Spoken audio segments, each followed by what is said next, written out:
Sebanyak 17 cabang olahraga dipertandingkan di Kabupaten Ogan Komering Ulu pada Pekan Olahraga Provinsi Sumatera Selatan yang saat ini sudah mulai dilangsungkan.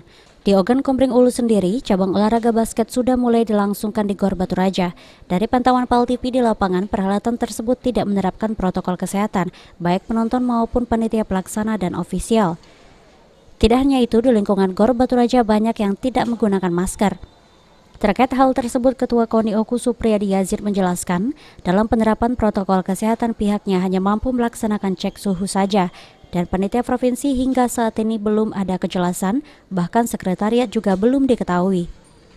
Ada yang lengkap tapi sebagian belum. Ya, mungkin ya seperti panahan itu kekurangan bantalan 15. Mungkin dalam 1 hari 2 ini bisa dikirim dari provinsi. Apakah ini termasuk keterlambatan dari pihak provinsi pengirimannya? Ya dikatakan keterlambatan, tapi ya itulah adanya.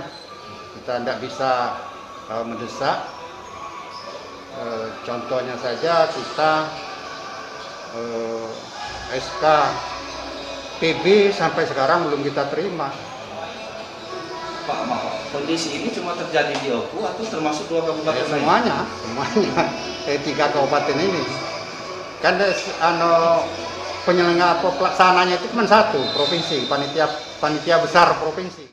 KONI OKU sendiri sudah berkoordinasi dengan Dinas Kesehatan dan telah menyiapkan antigen gratis yang disiapkan di kantor Dinas Kesehatan, serta seluruh atlet dan ofisial yang hadir serta bertanding semuanya telah divaksinasi.